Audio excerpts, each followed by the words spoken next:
On the morning of January 22, 1954, a lone fishing trawler sailed out of Yaizu Harbor in central Japan. Its destination, the rich fishing grounds of the Northwest Pacific.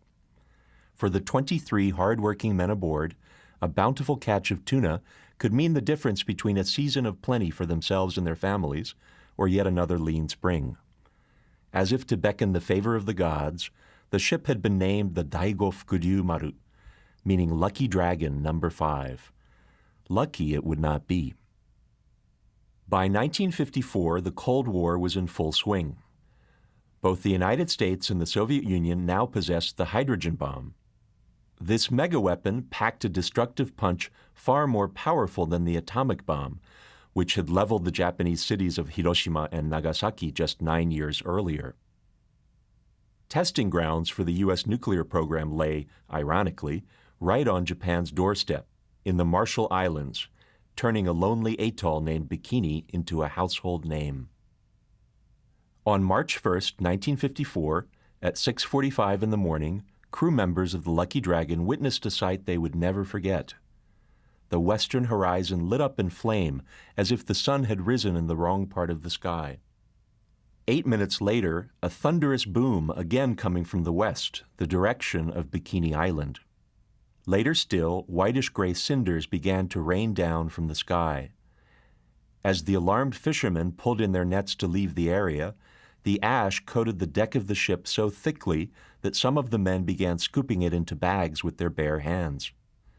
There was no getting it out of one's hair or off one's skin. The strange substance, a mixture of pulverized coral and lethal radioactive isotopes, would receive a chilling name in the Japanese press. They called it shinohai, death ash. What the men of the Lucky Dragon had witnessed without knowing it at the time was the most powerful nuclear explosion that the United States has set off till this very day, the 5th largest set off by any country.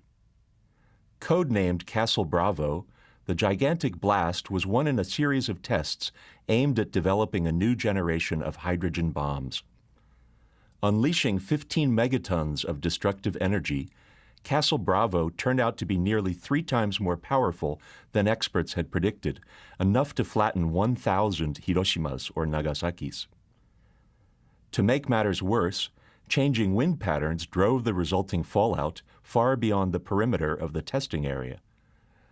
The Lucky Dragon had been fishing outside the danger zone that U.S. military authorities had officially declared. But that was hardly a consolation to its frightened crew members. As the days went by, the men of the Lucky Dragon grew sicker and sicker. Back in port, they received medical attention and were soon hospitalized. There was no mistaking the symptoms of acute radiation poisoning. 7 months after being exposed to the death ash, one of the weakened crewmen finally passed away, becoming, as the media in Japan described it, the first human casualty of the H-bomb. The victim was Aikichi Kuboyama, the ship's radio operator. 40 years old, Kuboyama left behind a desolated wife and 3 young daughters. His radiation-burned face would be immortalized by the American artist Ben Shawn, who devoted a series of moving ink paintings to Kuboyama, his fellow crew members, and the Lucky Dragon saga. Beyond the personal tragedies involved, the Lucky Dragon incident made a wider mark on Cold War politics and culture. It strained U.S.-Japanese relations for a time, endangering one of Washington's key alliances in the volatile East Asian region and creating a PR disaster for the United States globally. Many people in Japan accused the U.S. of having rained atomic destruction on their countrymen for a 3rd time, much as it had done at Hiroshima and Nagasaki. Others claimed that Washington was treating the exposed fishermen as guinea pigs, harvesting their medical data in preparation for future nuclear war. Meanwhile, across the Pacific, some American officials expressed their suspicion that the Lucky Dragon had been deliberately sent to spy on military secrets, or at least had been fishing inside the exclusion zone. The diplomatic impasse eased when Washington agreed to pay $2 million in compensation to the Lucky Dragon's crew members, even as it refused to accept the official blame for what had occurred. But it was among ordinary people, not governments, that the Lucky Dragon incident made its most lasting mark. It gave birth in Japan to a citizen-based movement in opposition to nuclear weapons, with petition signatures collected from an astonishing 1/3 of the nation's population. This kind of grassroots activism would subsequently spread around the world. Unfortunately, so would nuclear weapons themselves. Since the March 2011 Fukushima disaster, Japan has once again become a flashpoint in global debates over nuclear technology. Back in the 50s, the Lucky Dragon incident triggered a major shift in public perceptions of nuclear danger, both inside and outside Japan. Prior to 1954, it was the sheer physical force of the bomb that most people worried about, its ability to devastate entire cities literally in a flash. The fate of the Lucky Dragon turned the spotlight instead on the lingering effects of radiation, or to use a term people started hearing more of around this time, the fallout. All the more disquieting for being invisible, this form of nuclear danger struck frighteningly close to home. For many months after the Castle Bravo blast, fish caught in the Western Pacific showed high levels of radiation, and after being Geiger tested, much of the catch had to be thrown away.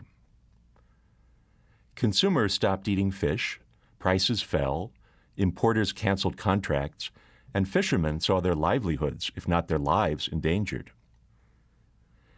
Echoes of the events pervade the classic film Godzilla, or Godzilla, conceived and produced during the same months of 1954.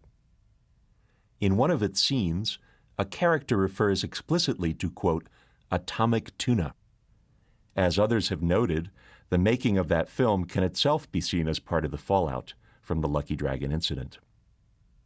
In cinema, the specter of the Lucky Dragon would raise its head many more times during the late 1950s and early 60s. Godzilla, of course, birthed an entire genre, the kaiju eiga, or Japanese giant monster movie. The Lucky Dragon would be resurrected in other Japanese films as well, whether as the ghost ship of 1958's The H-Man from Toho Studios, or the title craft of Lucky Dragon No. 5, a docudrama made the following year by Hiroshima-born director Kaneto Shindo. More broadly speaking, the underlying theme of unintended exposure to radiation with dire consequences provided a much recycled plot premise for Cold War filmmakers the world over. To give a prominent Hollywood example, the title character of 1957's The Amazing Colossal Man enters a restricted military area where exposure to a nuclear weapons test causes him to grow gigantic. His doppelganger in The Incredible Shrinking Man from the same year starts shrinking in the wake of an innocent boat outing, during which both he and his vessel become enveloped in a mysterious radioactive mist eerily reminiscent of the Lucky Dragon's death ash. A more literal reminder of the Lucky Dragon No. 5 stands in this park just east of downtown Tokyo. After being abandoned in a nearby landfill in the late 60s, the original craft was preserved and now finds its home in this exhibition hall, visited yearly by thousands of schoolchildren as well as members of the general public. No longer radioactive, the battered hull of the boat bears witness still to the powerful tides of Cold War history and politics. The Lucky Dragon sails no more, but its empty decks convey a solemn, if silent, warning to future generations.